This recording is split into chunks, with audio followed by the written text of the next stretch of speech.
Tere tulemast Oskuste Akadeemia veebiseminarile. Kui innovatsioon pole enam innovaatiline, et juba teemas on palju sellist mõtteainet. Mina olen siis kutsega oskuste süsteemi arendusjuht Kerli Posoogina ja püüan siis siin seda veebiseminari kenasti juhtida ja võib-olla natuke siis sissejuhatuseks ka sellist eellugu ka. Et me tõesti oleme siis sellise asja nagu Oskuste Akadeemia ellu kutsunud. Juba eelmisel poolaastal ma nägin, et registreerunud hulgas oli juba palju neid, kes on varem ka käinud. Ja me kõik teeme seda kõike sellepärast, et me oleme koostöös siis Haridus- ja Teadusministeeriumiga üles ehitamas sellist Eesti oskuste süsteemi, kus siis ministeerium töötab välja õiguslikku raamistikku ja meie arendame praktilisi rakendusi. Ja teeme seda siis sellisest Euroopa Sotsiaalfondi projektist nagu kutsesüsteemi reform. Ja Oskuste Akadeemiaga tekkis meil selline mõte, et sellel ajal, kui me neid arendustöid teeme, oleks hästi vahva teada anda, kuidas meil nendega läheb ja teha selline ekspertide kogemuslugude jagamise sari, veebiseminaride sari Oskuste Akadeemia, et lihtsalt suurendada teadlikkust seda, et miks me nendest oskustest nii palju kogu aeg räägime. Ja kutsume siis iga poolaasta 3 veebiseminarile erinevaid eksperte rääkima, oma lugu jagama erinevatel teemadel. Et sellel teisel hooajal nüüd, me nimetame seda teiseks hooajaks, oleme veel planeerinud pärast seda veebiseminari ühe veel novembrisse ID-ametite ja AI kasutamiseks vajalike oskuste teemal ja tulevikutrendide teemal veel detsembris. Nii et kes on esimest korda ja veel ei tea, siis on võimalik vaadata meie Oskuste Akadeemia lehelt, see on Kutsekoja lehel sihuke alamnurk, et saate sealt nagu jälgida, mis me siin planeerime. Jah, ja 3 veebiseminari on meil ära toimunud, me oleme digioskustest rääkinud, loovusest oleme rääkinud, roheoskustest oleme rääkinud, ja hästi palju kõikide nende teemade juures on tegelikult olnud juttu ka innovatsioonist, mis on meil tänase päeva teema. Ja kui me räägime, et oskused on hästi olulised, et siis me praegu olemegi arendamas sellist oskuste kompassi, see veeb on väljas, nii et võite täitsa tutvuda. Seal saab tutvuda siis oskustega, milliseid oskuseid on vaja, millistel ametitel, tööturustatistika info on seal üleval ja on võimalik ka sellist oma ametisoovitaja testi täita. Nii et kõige selle valguses, mis täna näiteks Kristjan räägib, et siis saate mõelda, et millised oskused teil endal näiteks innovatsioonis on. Ma kohe näitan ka, et ma otsisin mõned juba välja, et mul oli suurt avastamist endal ka siin mõnes oskuste rühmas. Et milliseid oskuseid meie oleme siis innovatsiooni kohta praegu oskuste registrisse pannud ja et kui mõni oskus teid kõnetab, siis oskuste kompassis saate vaadata, millistes ametites selliseid oskuseid siis nõutakse. Et selline avastamise koht.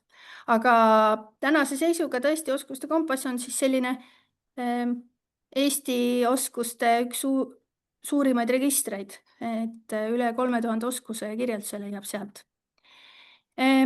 Ja Kutsekoja tegemistest veel, et tegelikult täna meil tuli välja ehitusmaterjalide tööstuse uuring, kus räägitakse oskustest. Kindlasti on seal midagi ka innovatsiooni kohta kirjas. Ja vist juba sellel reedel on Europassi kommik ka tulemas, kui ma nüüd peast õigesti mäletan, kus ka me räägime tegelikult oskustest. Et kuidas need erinevad tööriistad, siis digitaalsed tööriistad meid võiksid aidata, nii et tasub meie uudistega siis kursis olla. Ja viimastel kuudel on siis tulnud, ma arvan, et see võiks siin, ma nägin, et hästi palju erinevatest haridusasutustest oli ka huvilisi, et Kutsekoda on siis üle 20 video hindamise kohta kutsete andmise kontekstis välja andnud terve hulga videoid, üle 20 video vist oli seal. Et keda siis huvitab, saate ka jälgida. nii et lingid vist tulevad chati ka teile nüüd, kui keegi tahab vahepeal juba uudistada. aga siis tegelikult ma praegu siis annakski, võtan oma jagamise maha ja annakski sõna Kristjanile. Täna siis meil selline vahva loeng, teadlane, õppejõud, professor Kristjan Part ja räägib meile siis tulevikustsenaariumitest ja oskustest, mida võib-olla täna oleks vaja arendada, et tulevik oleks helge või mida tulevikus oleks vaja või ma ei tea, kas see on üldse võimalik. Kindlasti siin tuleb terve hulga mõtisklusi Kristjanilt sellel teemal, nii et rohkem eetrit kinni hoida, palun, Kristjan. Ja aitäh kutsumast, Kerli, ja eks ma teatud mõttes, kuidas sa ütlesid, valgustan, võib-olla hoopis pimestan teatud vanu oskuseid ja provotseerin mõtlema natuke teistmoodi. ja, ja kindlasti ette, ma ei hakka isegi vabandama, et alati igas koosolekus on keegi, kes äraütlevas ja eitavas kõneviisis vestleb, aga see on niisugune mugav positsioon olla kriitiline, aga ma üritan olla konstruktiivselt kriitiline juba pelgalt sellepärast, et ma püüan iseenda jaoks midagi selgeks teha ja nagu Kerli ütleski, et avaldan mõtteid. Ja mõtteavaldus on minu arvates üks suur oskus, mis meil on hätta jäänud, et me oleme väga pinnapealseks muutunud, aga ma alustan selle jagamisega, vaatan, kuidas õnnestub.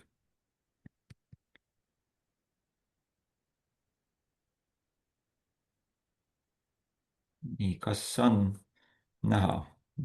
ja, on. no võtan siis enda näoga siit eest ära.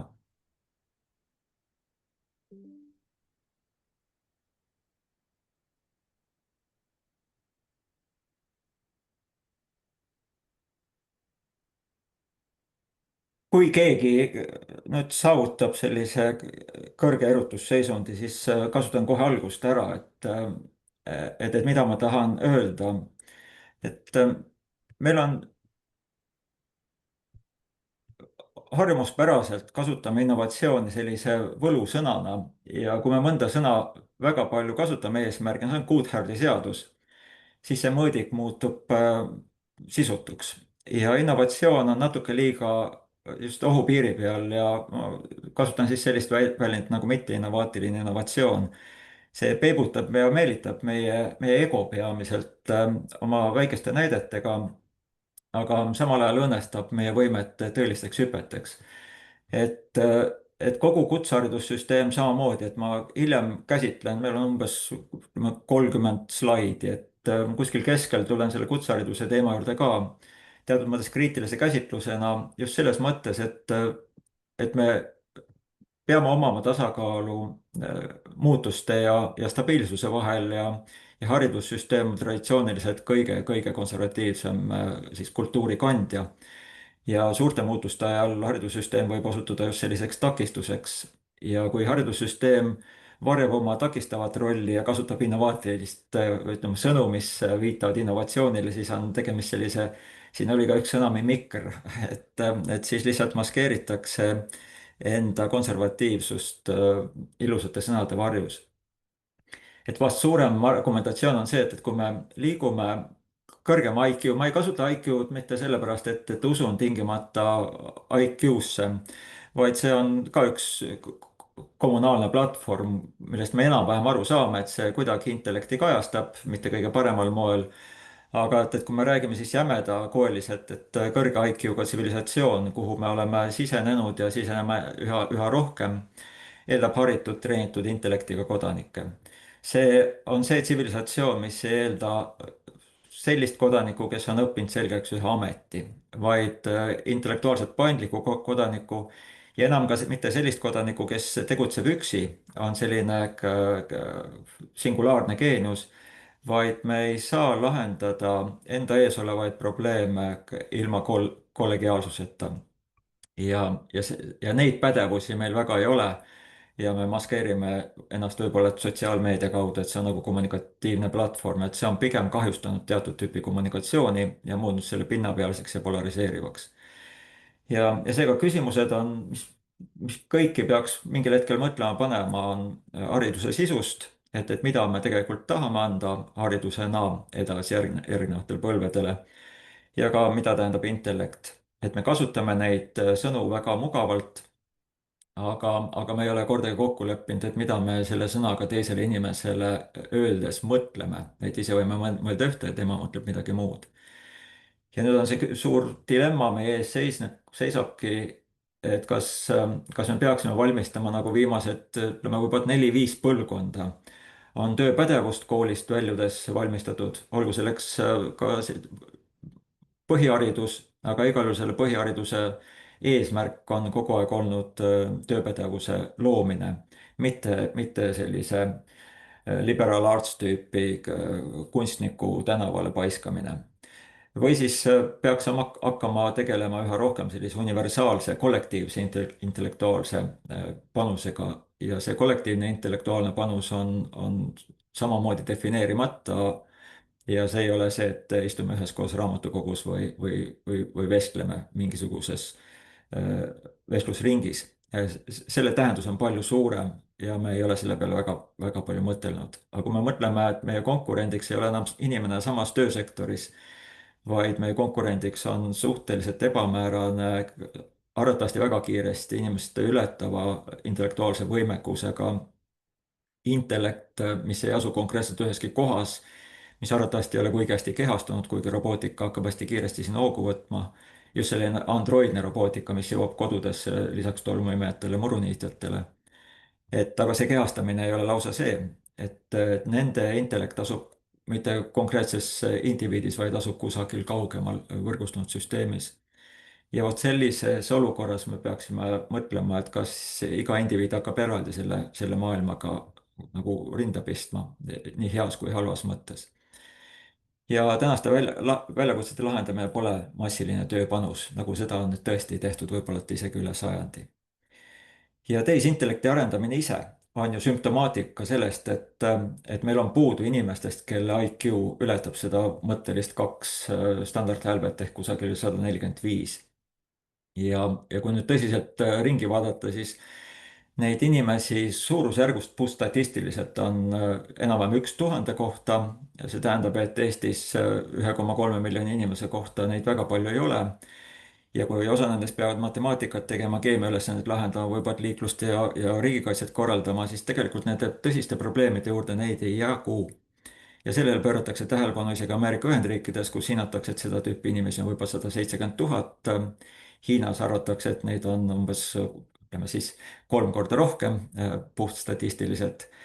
ja nüüd, kui vaadata, et aga meil on veel mingid probleemid ja, ja selleks üheks heaks näiteks minu arvates on mikroprotsessorite tootmispädevus.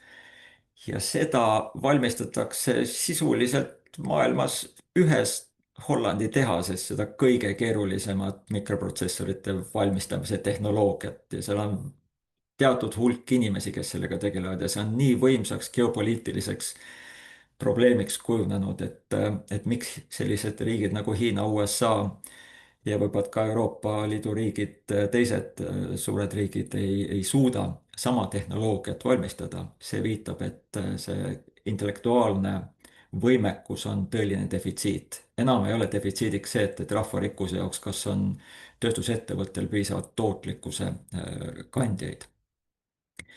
Nüüd ma jooksen suhteliselt kiiresti läbi, ma loomulikult slaidi eesmärk ei ole teksti ette lugeda, vaid osutada teatud märksõnadele. et kui me vaatame evolutsiooni laiemas mõttes, me otsime kosmosest kogu aeg teisi märke elu kohta ka, ei ole seni leidnud, siis me võime öelda, et me oleme suht unikaalses olukorras ja mis seda unikaalsust aitavad seletada, on energia kasutamine. et iga mateeria muutub elusaks ainult siis, kui energia on olemas ja kivi lihtsalt veeretada või visata, andes talle energiat, elusaks ei muutu. järelikult on selles protsessis midagi niivõrd unikaalset, et seda vähemalt mujal ei ole seni tärganud, ei ole me avastanud. et kui mingisugune üksus suudab hakata energiat kasutama, siis see energia kasutamise võimekus määrab ära biomassi suuruse, kui palju neid isikuid on ja lisaks nende keerukuse. ehk nende arengulaeks on energia saadavus. Nüüd, kui osa on natukene keerukamad, nagu näiteks inimene, aga mitte sipelgas, siis sipelgad teevad täpselt sedasama asja, nii nagu nad on kogu aeg teinud.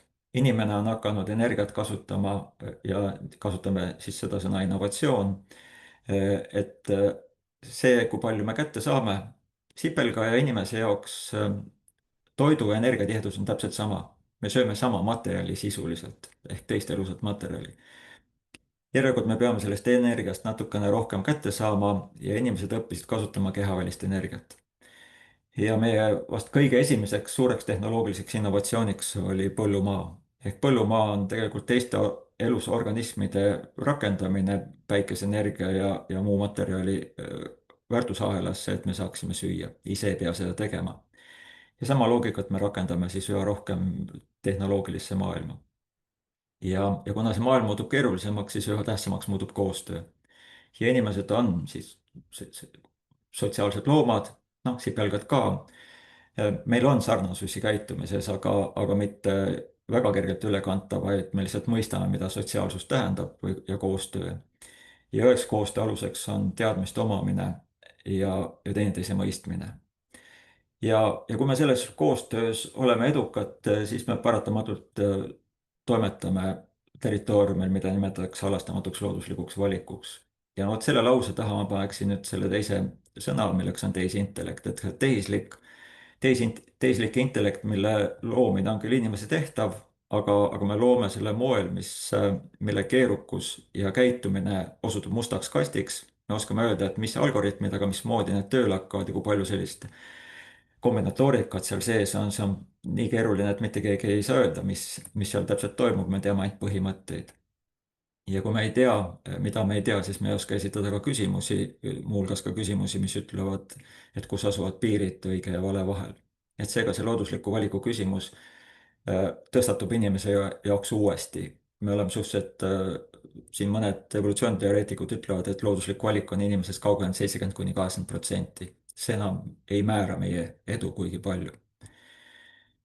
et meie kõige keerulisemaks tööks on elus olemine, elu hoidmine ja me näeme traditsiooniliselt, et tööks on siis keha kasutamine, seega meie keha on tööriist. ehk kui me seda niimoodi käsitleme, siis me hakkame aru saama ka, kuidas kapitalism töötab, et me müüme inimkapitali ehk inimtöövõimet, vahetame seda ja ka arendame teatud mõttes hariduse ja võib-olla trenni tehes, bitsepsid suuremaks tehes, aga veelgi rohkem me üritame arendada oma intellektuaalset komponenti, ehk mis aitab seda tööd tõhusamalt teha. ja me kasutame siis taaskord sõna innovatsioon, mis nüüd sellises uuemas kontekstis ei ole mitte ainult innovatsioon, kuidas energiat kasutada, vaid innovatsiooniks peetakse siis idee tootestamist ehk mõni idee võib ilus olla, aga kui seda keegi kasutada ei saa, siis seda innovatsiooniks ei nimetata. ja me oleme väheseid loomi, kes kasutavad kehaväliseid tööriistu. teised kasutavad ka, üks lind kuskil Austraalias kasutab isegi tuld, aga need on väga-väga-väga kohmakad kasutusviisid.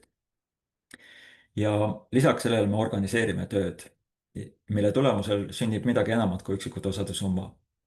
ja kõige selle protsessi taustal on need sõnad, et intellekt, innovatsioon ja need muud toredad modernsed mõisted, mille kõikide eesmärk on, kuidas saaks rohkem kätte energiast, materjalist ja informatsioonist. ehk need on need kolm kriteeriumit, mille vastu kogu see optimeerimisprotsess kulgeb. ja aju töö on elus hoidmine, aga peaks küsima, et oot-oot, aga mida sa seal teed, et väljas sa ei käi ja midagi sa ei näe, et me ei pea sulle süüa andma kogu aeg ja informatsiooni ka, et mida see aju meile tagasi annab ja vastuseks on, et aju annab meile oletusi. et muutuvas maailmas on kõige tõhusamaks meetodiks ennustamine ja kiire tagasiside.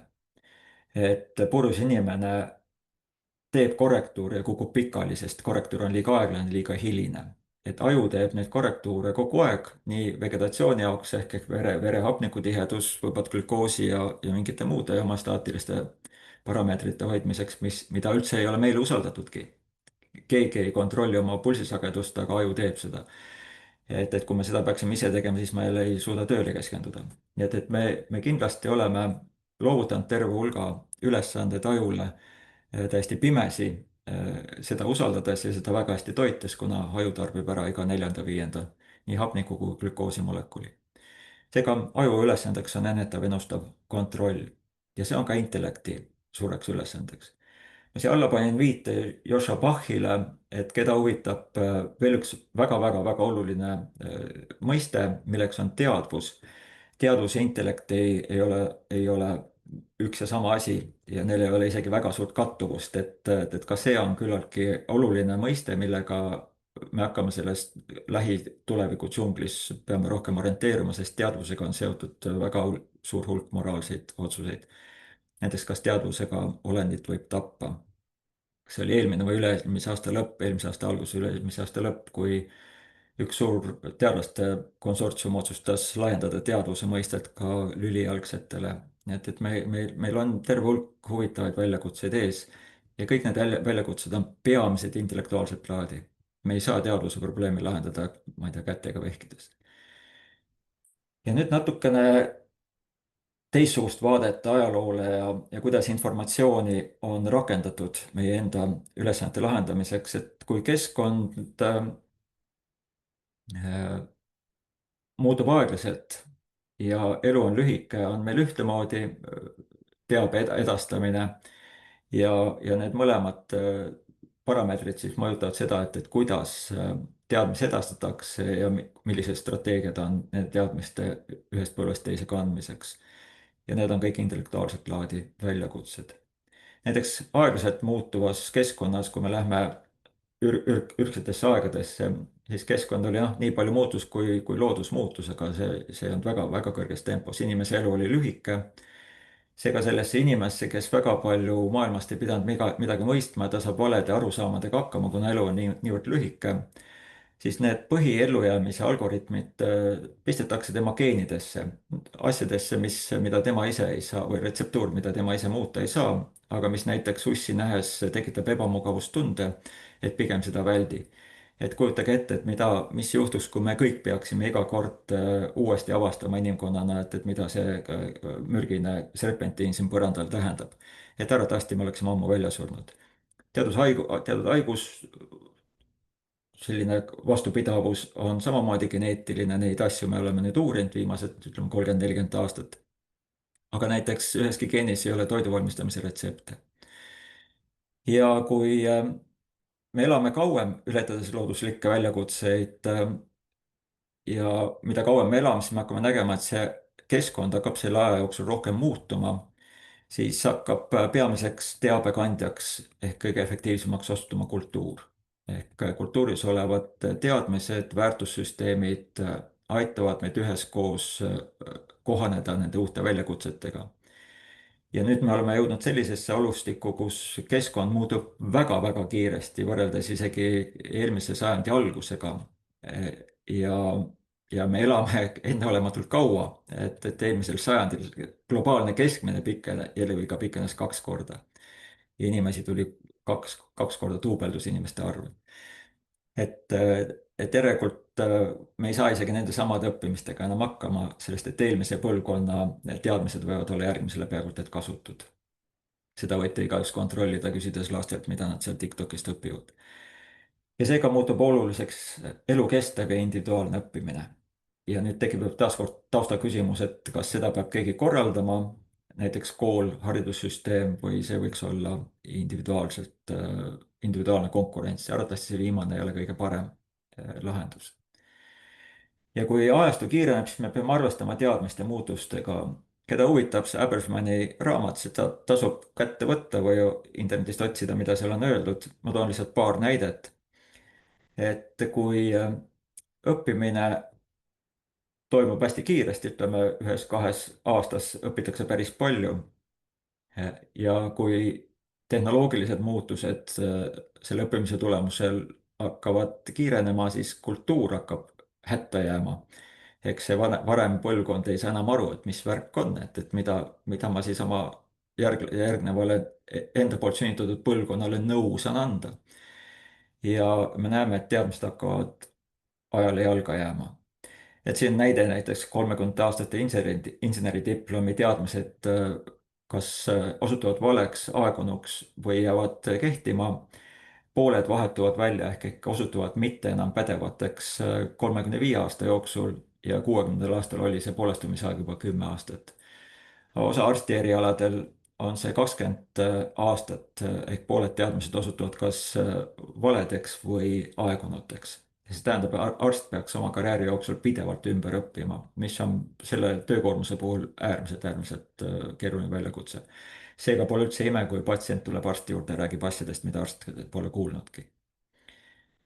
Ja see suur vastuolu, mis meil eksisteerib ja mida peaks ära tundma praeguste valimiste puhul nii Eestis kui ka kindlasti sellises suures laboratooriumis nagu USA, on see, et kui rahvaarv suureneb ja eluiga pikeneb, siis meil tekib terve hulk probleeme reaalselt lahendama, selle reaalse lahendamise jaoks on vaja reaalset teadmist ehk reaalne päris eluga kokku langevat teadmist. Ülesanne on antud teadlastele, nad on osutunud seal kõige tõhusamaks. Aga meil on vaja ühiskonna motiveerimiseks, kooshoidmiseks, lohutamiseks ja kõige ilusa loomiseks on vaja narratiive, mis ei pea olema tõesed.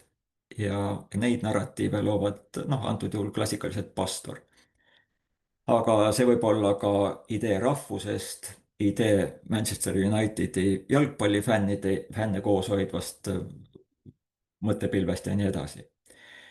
Ja meil on hakanud tekkima siis pinge selle tasakaalu hoidmisel, et kui palju me hoiame kinni teatud ideedest, näiteks praegu ka rahvusideest, ja samas me näeme, et me rahvaarv on kokku kukkumas. Eesti iibekordaja eelmisel aastal oli 1,18, see tähendab, et naine sünnitab endale ühe asendaja ja siis 5 naise peale saadakse veel üks võbat mees kokku, et nii me ei saa jätkata, järelikult peab immigrante tooma või siis masinaid tooma ja siis küsitakse, et aga mis rahvusest jutt käib. Et näete, need on suured probleemid. Seega haridus on olnud seni segu tõestest asjaoludest, erinevatest müütidest ja ka ideoloogiatest. Me kindlasti, natuke vanemad inimesed teavad seda ideoloogia aspekti vägagi hästi. Ja samas on see kõik väga tõhusaks osutunud, et meil tekkisid nii rahvusriigid, suhteliselt noored moodustised, ja aga ka suurettevõtted ja me oleme, noh, kui tagasi vaatame, siis me oleme edukamad kui kiviajal. Ja natukene intellektist ja üks väike targutus, et minevik on viitamise, mitte elamise koht. Lipsu metafoor, see on Francois Chollet kasutusele võetud, aga ma viitan 3 teadlasele. David Deutsch, kvantfüüsik, Francois Chollet tegeleb tehisintellekti testimisega, ta on tehisintellekti ekspert, ja David Krakauer on siis kompleksside süsteemide instituudi, Santa Fe instituudi direktor ja uurib inimese intellekti. Ja nende kõikide kontseptsioonid enam-vähem langevad kokku, aga Chollet lipsu metafoor töötab siin päris hästi. Et kõik, mida me teame, tuleb minevikust. Kõik need kogemused, asjaolud, mõtted ja värgid tulevad minevikust, aga me ei kanna seda sellisena edasi, vaid me moodustame abstraktsioonide kogumi. Me moodustame sellise arutelude abstraktsioonide kogumi, mida see Chollet siis kasutab ARC-testina, Abstraction and Reasoning Compendium, et, et panna proovile ja testida, kui kaugele tehisintellekt on jõudnud inimvõimetega võrreldes. Ja see intellekt ei sisalda valmis vastuseid.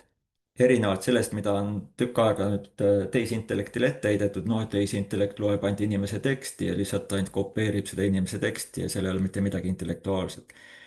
Kõik need uued mudelid, eriti kui seal on mingi R-tähega tegemist, on reasoning. Nad tegelevad metakontseptsioonidega. Neil ei ole enam arusaama, kes millist teksti lõi, et me kopeerime lauseid ja fragmente sõnadest, vaid nad kasutavad seda reasoning arutelu just sellel hetkel suvalise sisendi peal, loomaks siis seda lipsu teist poolt, mis on tulevik. Ja meie haridussüsteem on traditsiooniliselt üles ehitatud, et võta see mineviku lips kaasa ja kanna seda elu lõpuni kaasas, kuna see on see, millega sa saad hakkama. Ja nii on olnud, aga enam ei ole, sest kogu ülejäänud elu kulgeb tulevikus, mis on teistsugune, kui ta on nüüd olnud isegi juba 5 aastat tagasi. Enne vägagi dramaatiliselt on asjad muutunud enne 20. aastat. kuskil 2017 hästi kriitiline artikkel tuleb välja, ma kohe näitan teile graafikut ka, et kui kiiresti see muutus aset leidis, mis tehisintellektile täiesti uue hoo sisse andis. ja David Krakauer, ütleme, lähen korraks tagasi. David Deutsch ütleb, et intellekt on täiesti uute ja raskesti omandavate teadmiste leidmine või loomine, millel on olemas mõju. lihtsalt, et ma saan teada, kui palju rannas liivateri on, sellel ei oma mitte mingisugust efekti, eks tagajärgi ei ole. Cholet ütleb, et seda tuleks teha võimalikult efektiivselt, selleks ongi siis see test, kus on sellised ülesanded, mida ei saa internetist õppida, mitte kusagilt ei saa õppida, sellel hetkel pead seda tegema ja kes kui kiiresti lahendab, et see viitab siis intellekti võimekusele ja Krakauer ütleb, et ja see on viimane, võib-olla kõige lihtsamini arusaadav, et kui sul on näiteks mingi keeruline ülesanne lahendada ja sul on olemas mõned ülesande lahendamiseks vajalikud eeldused, võib-olla sisendinformatsioon, aga lõplikku lahendust ei ole, siis selle puuduva osa pead täitma oma intellektiga või siis mitte, järelikult intellekti ei ole. ja kui Chollet kriteeriumi siia juurde tuua, siis sa pead tegema seda võimalikult kiiresti. näiteks meil on matemaatikaülesandeid, mida siin need suured milleenium ülesanded, mida lahendatakse võib-olla, et viimased 40-50 aastat pole lahendatud ja keegi lahendab selle 1 aastaga, siis me võime öelda, et tegemist on geeniusega. ja, ja, ja David Deutsch ütleb, et ja sellel peab olema tagajärg, sellel peab olema mingi mõju, süsteemne mõju, mis hakkab meie keskkonda muutma ja siit me tuleme teise sõna juurde veel, mida nimetatakse rikkuseks. Yuval Noah Harari on paljudele tuttav ja see Nexuse raamat on ka eesti keeles välja antud. sealt ma toon esile pelgalt selle, et me oleme harjunud mõtlema, et mida rohkem informatsiooni, kas või selleks otsuse sisendiks, et seda kindlamaks mu, ma ei tea, siis intellektuaalne protsess muutub. esiteks, kui sisendit on nii palju, et sa midagi mõtlema ei pea, siis tekib küsimus, kus on sinu intellektuaalne tase. et võib-olla sinu intellekt on ainult selle teabe otsimises, noh, hea, aga no sigaar, nagu öeldakse. aga teine on võib-olla palju ohtlikum teema, et informatsioon ei ole kuidagi tõega seotud. informatsioon on see narratiiv, millega me oma teadmiste fragmendid üheks narratiiviks või selgitavaks asjaoluks kokku seome. ja isegi kui me need asjaolud on tõega vastavuses, siis me võime rääkida osaliselt tõesest informatsioonist. aga see reaalsus sisaldab ka kõike seda, mis on vale. et kui inimesed on eksinud, siis nad oma eksimusega on osakene reaalsusest ja seega me võime öelda, et me saame reaalsusest midagi teada, aga see osutub valeks. et seega see informatsioon automaatselt ei tähenda mitte kuidagi tõe leidmist või tõe leidmisele kaasaaitamist. ja ja nüüd see viimane punaseks tehtud tekst viitab ka Harari mõttele, et me ju tegelikult ei usalda, kas instinktiivselt või puhtpragmaatiliselt vaadates igapäevaelu enam inimest, ei neid teadmisi hankima, kasutama ega ka otsuseid tegema, et vastasel juhul me tehisintellektiga nii tempokalt ega nii tohutus koguses raha sinna ei paneks. tehisintellektile on viimase 5 aasta jooksul pannud rohkem raha kui kogu internetitaristule viimase 25 aasta jooksul. et midagi on inimeste vajadustest nii kõvasti pigistab, et see raha voolab tehisintellekti arendusse. James Lovelock, tuntud akadeemiline tegelane, muuhulgas ka selle Gaia teooria üks kaasautoritest, temalt on pärit küllaltki tundlik tähelepanek, ta on nüüd üle 90-aastane, maailma näinud ja ega ei pea enam midagi häbenema. Nad ütlevad, et ülikoolid väidavad küll, et õpetavad üliõpilastele maailma toimimise teadusi, aga tegelikult nad ei tee seda, nad õpetavad neile lihtsalt eksami sooritamist, mis on täiesti tõsi. et üliõpilased ise enam ei eelda, et siin on suur intellektuaalne seiklus ülikoolis, vaid esimene küsimus on, et mis eksami küsimused on, mis kuupäeval eksam on ja nii edasi, et kes teab seda vägagi hästi. ja noh, Lovelock natuke oma naiivsuses ennustab, et saabub heatahtlik keskkonnasõbralik tehisintellekt, noh, igalühel on õigus ka vigadele. et arvatavasti see tehisintellekti headus ei ole kuidagi seotud selles, et tehisintellekt peaks tahtma hea olla, et tehisintellekt võib iseenda jaoks hea olla, mis ei pea inimesega vajadustega kokku langema. ja nüüd see hariduse kriitiline käsitlus, et meil on täiesti loomulik hirm uue suhtes, et hirm kultuuri muutumise ees äh, tähendab seda, et me peame loobuma millestki, mis on taganud meile turvalisuse. ja kõige äärmuslikum näide on haridussüsteem, mille ülesandeks on ühiskond seadnud, et palun anna nendele inimestele, kes siia maailma on tulnud, kes veel kõikidest asjadest aru ei saa, sellised teadmised, et me saame nendega koos tööd teha. Et nad on etteennustatavad ja meie ühises pingutuses sünnib midagi enamat kui individuaalselt eraldi, sest nii me oleme kogu aeg teinud. ja see on täiesti õige. et et me ka siin oleme üheskoos tänu sellele, et me saame teineteisest aru. ja seda ka mina olen koolis saanud ja te olete koolis saanud ja tulemuseks on, et selline kollegiaalne võimalus intellektuaalseks pingutuseks. aga meil on tekkinud sellega üks ohtlik arusaam, et õpetaja on maa sool ja kõik need toredad ütlused, jah, iga õpetaja amet on raske, iga inimese elu ja amet, kui ta teeb seda hästi, on veelgi raskem. aga õpetajast ei ole mitte mingisugust kasu kultuuri edastamisel. õpetaja võib sul klassis teha väga-väga head tööd, vaheaega kell heliseb, klass jookseb tühjaks, mitte midagi ei võeta kaasa. ainuke, kes kultuuri ja teadmist edasi kannavad, on vastuvõtjad. ja see vastuvõtja, me tunneme ära sellest, kui ta teeb teadmistega tööd. et kui tema saab oma sees olevasse maailma neid jupikesi, mida tal on vaja oma probleemide lahendamiseks. ja selleks õpilase puhul iseloomulikuks sümptomiks on see, kui ta küsib juurde.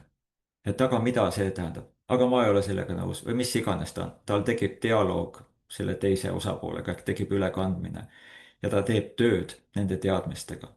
ja meil on siis selline koolikord, kus kord on suurema väärtusega kui üks rahutu õpilane klassis. ma toon ühe lihtsa küsimuse. et ei pea vastama, ma vastan sellele ise, aga et ma tean, kuidas enamus teist vastavad. arvake ära, kas te olete erand või mitte. kui palju on 1 + 1? õpetaja küsib. ja poiss kirjutab, 1 + 1 on 1 + 1. mis on põhimõtteliselt õige, mis on põhimõtteliselt teistmoodi lähenemine ülesandele.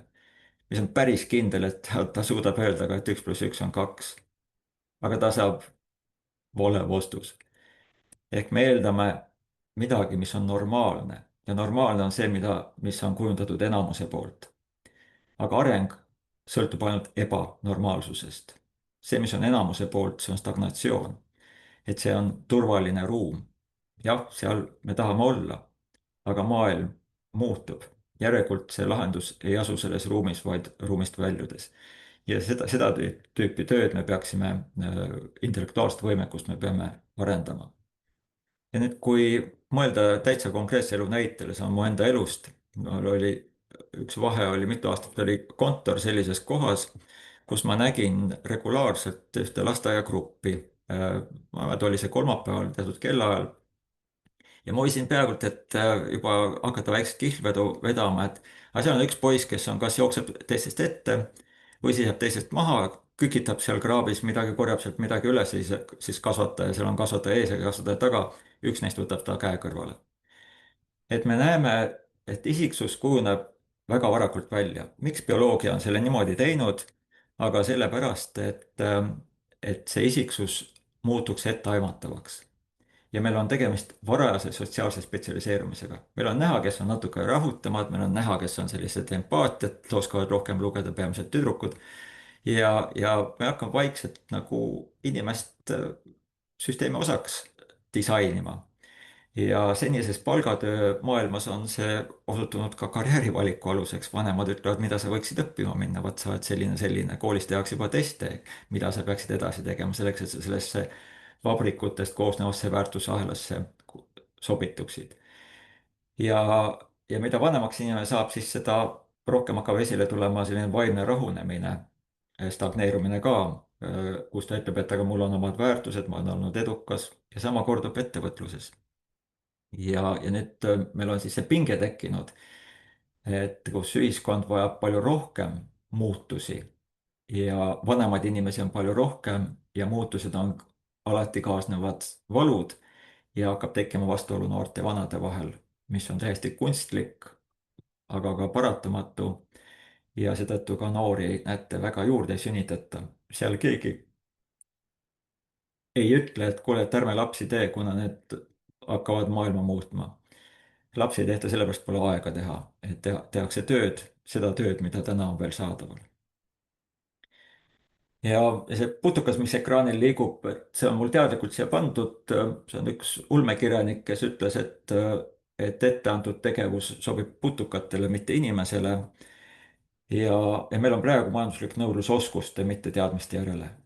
Et majandus nõuab baasteadmiste asemel spetsiifilisi turustatavaid oskusi, olgu tarkvara tootmisest ja me näeme, see STEM on täiesti loomulik taustasüsteem, et võta seda matjat-füüsikat ja kogu seda loodusteaduse plokki, sest et siis sa lähed selle erialaga tööle. Kus on kõige suurem ränk kukkumine praegu tööhõives, on tehnoloogiasektoris ja eriti IT-sektoris. Kui keegi praegu läheb arvutiteadust õppima, siis arvatavasti teeb oma elu suurima vea. Ja, ja haridus on devalveerumas. Et jällegi see suur laboratoorium USA, et 60-ndatel sai A-tasemega diplomeid umbes 15% üliõpilast ja praegu praktiliselt iga teine. Sellepärast, et ühiskond nõuab, anna mulle diplom, ühiskond nõuab, et kui suur on su tootlikkus ehk õppejõududelt ülikoolid võistlevad, kellel on edetabelis mingi koht.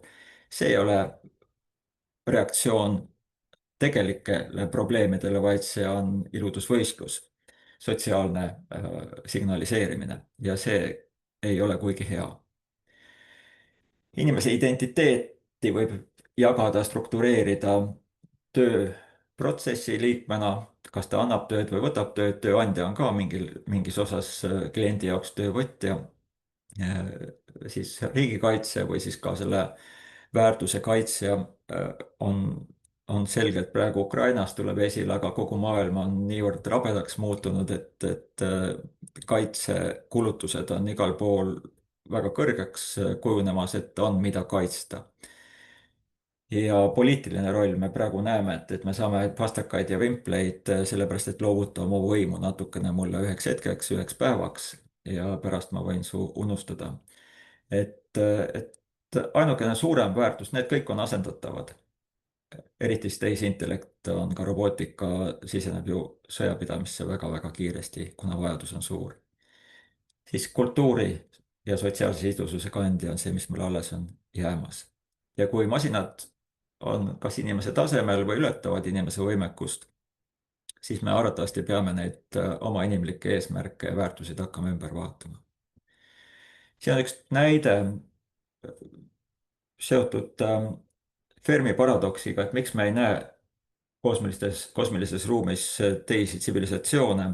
Ja paradoks tuleb sellest, et kui sa vaatad ühe korra aknast välja ja vihma ei saja, siis sul on niisugune kindel tunne, et vihma ei saja.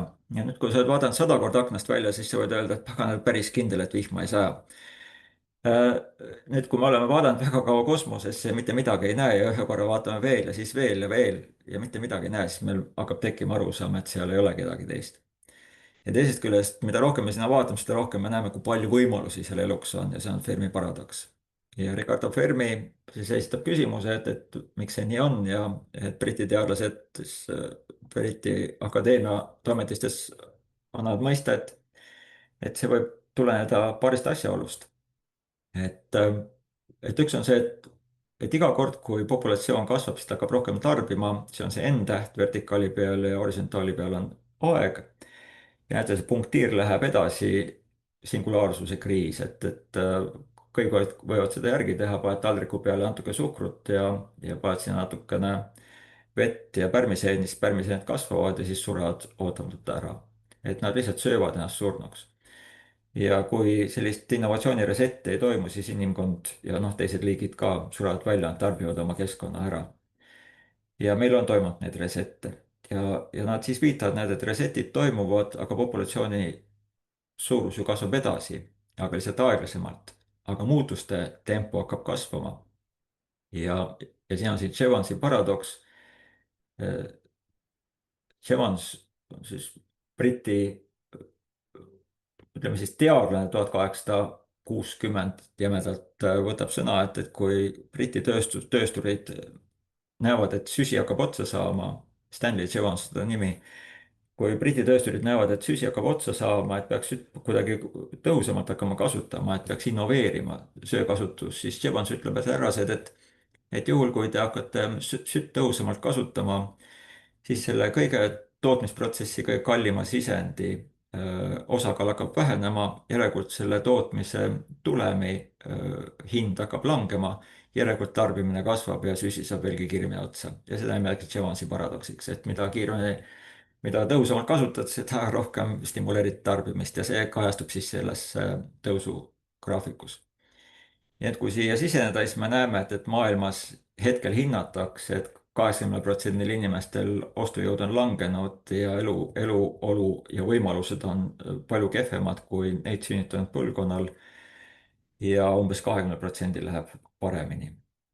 ja see on omakorda seotud siis tarbimisega, et mida rohkem me tarbime, seda rohkem peab seda tööd tegema ja mida rohkem tehakse tööd, seda väiksemaks osutub selle töö eest saadav palk, aga tarbimise ja palga vahe kasvatab rikaste heaolu ja see hakkab muutuma siis oligarhiaks, millest hoiatatakse, mis siin ebastabiilsust suurendab. ja tehnoloogiline areng hakkab vähendama töötajalt saadava töö väärtust, aga ka ettevõtte kasumimarginaali ja iga väike muutus siis tehnoloogilise devalvatsiooni tulemusel suurendab seda šokilainet, mistõttu ettevõtted kukuvad kokku. ja kui praegu mõelda, et hariduse väljundiks, et kas sa peaksid minema suurde ettevõttesse, siis mitte mingi hinna eest ära mine suurde ettevõttesse, kuna suur ettevõte on esimene, kes hakkab koondama inimesi, kui olukord läheb ebastabiilseks. kõige suurem tõenäosus, aga mitte garanteeritud, on luua oma väikeettevõte, kuna siis sa oled jalgadega maa peal ja näed oma vahetut keskkonda ja su riskid on palju väiksemad ja see ei ole kuidagi garanteeritud, aga sa oled palju lähemal sellele tegelikule protsessile, mitte suurettevõtte aegluse juures. nüüd selle kõige kõrval tuletaks meelde sellist tegelase nagu Homer Simpsonit, et Homer Simpsonit peetakse üldiselt madalama keskklassi luuseriks, aga tal on oma maja, tal on naine, kes on kodune, tööl ei käi, tal on 3 last ja ta lubab mitu puhkusereisi aastas. ta ei ole luuser. ja tänase keskklassi ülemises kihis inimesed ei saa seda Homer Simpsoni elu endale lubada. ja see viitab sellele, et see muutustempod on kasvanud nii kiiresti, et me ei saa enam aru, mis on väärtuslik ja mis ei ole väärtuslik. ja see on siis see argumentatsioon nendel, et need tsivilisatsioonid on kas välja surnud või otsustanud oma innovatsioonile pidurit panna, et mitte väljuda oma siis ökoloogilisest nišist, ehk seetõttu me neid kuskil mujal ei näe. aga väike võimalus on, et inimkonna potentsiaal võiks olla kuskil 10-57 astmes tegelast, juhul kui meil õnnestub kosmilises ruumis endale elu võimalus leida. ja see on suur vastutus, me oleme praegu 10-9. kas me praegu tohiksime selle elu ära rikkuda? ja siin mõned näited lihtsalt kiirusest. et, et see on siis, kui palju kulub aega inimesel ehk ülesande keerukus ajakuluna on vertikaaltelje peal ja siis tehisintellekti üks või teine mudel, et kas ta saab poole kiiremini hakkama. ja me näeme praegu, kui kiiresti see suusaots üles keerab. just äsja, eile või üleeile tuli uudis, kus peaks tõmbama siia punase jõti võivad 2 sentimeetrit vasakule poole. et need uued mudelid arenevad väga kiiresti. ja teine näide on sama mõõtmiskeskkond, kus vaadatakse selle inimülesande keerukust, need üleval on siis 4-tunnine keerukus, et kui kiiresti need tehisintellekti mudelid saavutavad keerukuse garanteeritud lahendamise vähemalt 50%-lise tõenäosusega ja keskmine tempo on, võib öelda, et tehisintellekti võimekus duubeldub keskeltläbi 7 kuuga. ja see ei ole kunagi meil tehnoloogilises maailmas nii kiiresti toimunud. et need on alati ette ennustatud, siis on tükk aega nuusutatud ja vaadatud ja siis hakatakse proovima, et kas see meile sobib või mitte. tehisintellekt liigub meist teistsugustes tempodes. ja siin on see graafik, mida ma lubasin, kui te vaatate horisontaaljoont. hea aja, 90-ndatel on üritatud arendada tehisintellekti, et ta oskaks lugeda ja keelt mõista. ja nüüd vaadake, 2015 järel on täitsa vertikaalsed postid püsti. ja need 2017 avaldatakse üks väga kriitiline artikkel, mis kirjeldab transformerite tehnoloogiat ja see muutub siis tehisintellekti arendajatele ootamatult just algoritmiline, intellektuaalne avastus, mitte protsessorite arvukus ega mälu suurus. ehk mitte raha, vaid intellektuaalne kirjeldus kiirendab oluliselt väga keeruliste ülesannete lahendamist nagu teksti mõistmine ja teksti koostamine, aga ka see reasoning, mis on kõige parempoolne ehk arutelu. ja kus me teame, et nad seda väga hästi teevad, aga enamus õpilasi arvatavasti esitavad tehisintellekti tööd oma pähe ja õppejõud ei suuda seda vahet teha. nii et see tase on väga hea. ja haridussektor on näiliselt turvalises keskkonnas, kuna erinevalt ettevõttest, kus aktsionärid kogu aeg vaatavad või siis omanik, et kas ollakse kasumlikud või mitte, siis meil on olemas selline ühiskondlik kokkulepe, mida kool peab tegema. ja selle tagajärjeks on just see oht, et kool tegeleb jutumärkides innovatsiooni ettevalmistamisega, ise mõistmata, et mida nad tegelikult tänasel päeval tegema peaksid. ja väga raske on ka öelda, et mida kool peaks tegema, kuna see on väga suur võrgustunud konservatiivne süsteem, mis loob meile turvalise tunde. aga kool on üha rohkem hakkab osutuma linnupuuriks. ja millest kutsehariduse populaarsus kõneleb, et meil on rikkaid riike, kus kutseharidus on hästi populaarne, Saksa, Austria ja seal Kesk-Euroopa Liidud, aga meil on rikkaid riike nagu USA, Jaapan, kus kutseharidus ei ole populaarne. ja me oleme võtnud eeskuju rohkem nendest, kus see on populaarne, kui noh, meil on mingisugune mõte selle kutseharidusega, sest et me vajame jooksvalt ühiskondlikke ja ennekõike majandusprobleeme lahendavaid indiviide. ja me loodame, et kutseharidussüsteem muutub paindlikuks, et nad ei oleks välja vahetatavad, et need kitsad erialad ei oleks kiiresti välja vahetatavad, sest iga kitsas täpselt kirjeldatud eriala on küllaltki kiiresti automatiseerimise objektiks puhtmajanduslikel põhjustel.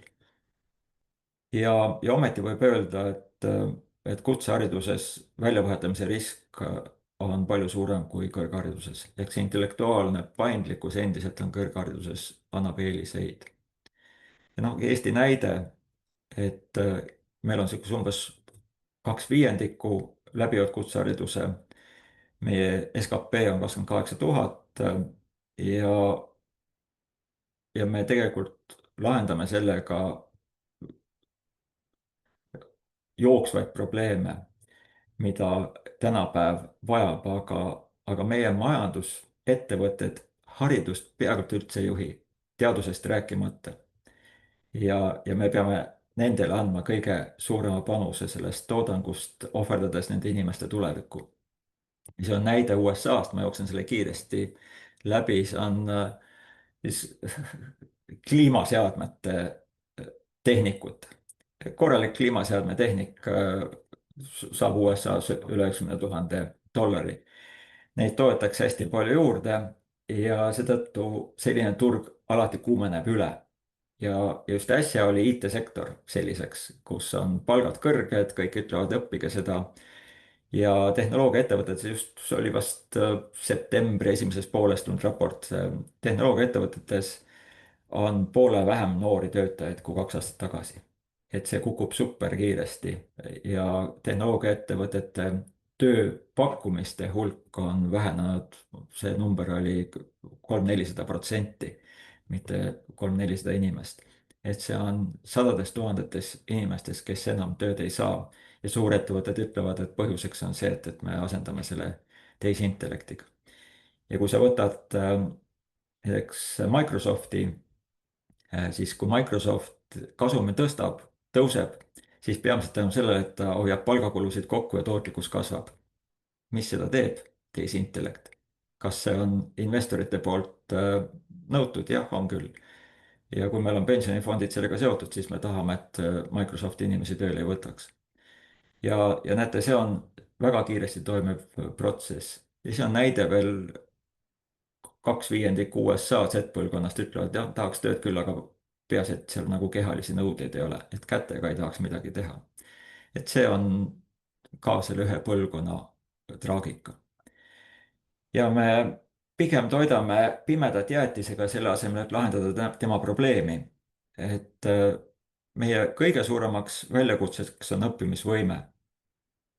sellepärast, et me enam ei pea õppima konkureerimaks teiste inimestega selles samas ametisektoris, vaid me peame õppima selleks, et sellest ametisektorist väljuda.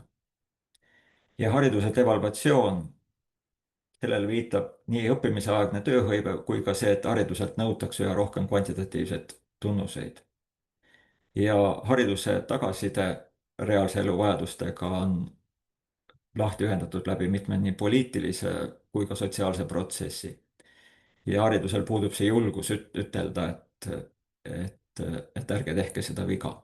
ja ka ülikool, mis on organiseeritud selleks, et ühiskonnas natukenegi kompassi käes hoida ja rääkida valusaid tõdesid, ka ülikoolid on tegelikult sama traagika osaks. ja tehisintellekt õpib kõike. ja sama peaks tegema ka inimesed, aga me ei ole seda tegemas. ja pikaajaliseks väljakutseks ei ole mitte tänapäeva oskustega inimeste juurde tootmine, vaid pikaajaliseks väljakutseks on tehnoloogia muutuste kiirenev tempo, mis muudab tänased oskused iganenuks. ja meil peaks olema julgust tegeleda selle teistmoodi oskuste vaatamisega. ja me lahendame praegu 25. aasta probleemi, kuigi peaks lahendama 35. aasta murrangute ettevalmistamise väljakutseid. ja nagu ma ütlesin, erasektor ei toimi siin suunaandva tegurina ja on toiminud mujal maailmas, aga seal ka need erasektorid, mis ütlesid ühiskonnale, et tootke meile töötajaid, praegu ütlevad, et meil pole teile tööd anda, et meil on palju parem töötav kapital uue masina näol. et need on need, ja kuna ma näen, et 16:59, et kohe saab aeg otsa, et ma pigem selle koha peal lõpetan ära ja kui on küsimusi, ma üritan nendele küsimustele vastata. ja aitäh. ma just mõtlesin, et ei taha sind üldse katkestada, et nii põnev, tõesti niisugune mõtisklus oli see sinu ettekanne. et siin tuli chati küsimus küll. ma loodan, ma nüüd sain selle õigesti kirja, et küsimus oli, et millest see tuleb, see vist kohe selle ettekande alguse juures on see küsimus tulnud, et millest see tuleb, et Hiinas oletuslik protsent nii kõrge on inimeste hulk, antav haridus. seal oli üsna alguses, sa rääkisid neid võrdlusi. oletuslik protsent oli, et ma pean nüüd meelde tulema, et mille kohta see käis, kas see oli seal teatud intellektiga inimesi või? okei, jaa, et see on, okei, jah, väga hea. et see on jah puhas nagu matemaatika, et kui sa võtad IQ 100 on siis populatsiooni keskmine, võtad 2 standardhärvet, on siis enam 145 kuskil suurusjärgus. ja lihtsalt vaatad, et see on 1 000 kohta, et kui sa vaatad Hiina ja USA populatsiooni suhtarve, tööealise elanikkonna suhtarv peamiselt siis, mitte kes on töösektorist väljas, siis hinnatakse, et USA-s on umbes 170 000 ja Hiinas on umbes 2,5–3 korda rohkem neid inimesi, kellel potentsiaalselt on IQ üle 145. see oli see point. lihtsalt puht massiseaduse tõttu on seal rohkem. ja me näeme, kui kiiresti Hiinale öeldi, vaadake ise 2–3 aastat tagasi, Hiina on nii kaugel tehisintellektist, võib-olla sihuke 5–10 aastat on maas. praegu, no DeepSeek oli siis, kellel on meeles, vaadake ise, millal te nägite esimest korda DeepSeeki, mis siis purustab päris kiiresti need hinnakalkulatsioonid, mis OpenAI-l on olnud, et kui palju raha on kulunud enam-vähem sama võimekuse saavutamiseks ja Hiina tehisintellekt teatud mudelid teatud ülesannete lahendamisel on kas samaväärsed või arvatakse, et on eespool. sest see on väga kiiresti toimunud ja see baseerub peamiselt intellekti paremale kasutamisele. Inimintellekti rõhutaksin antud juhul.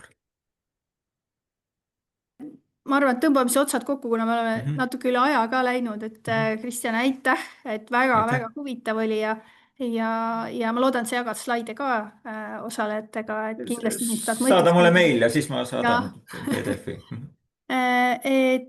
aga siis suur tänu kõigile ja näeme siis järgmisel Oskuste Akadeemial. Kõike head! Kõike head!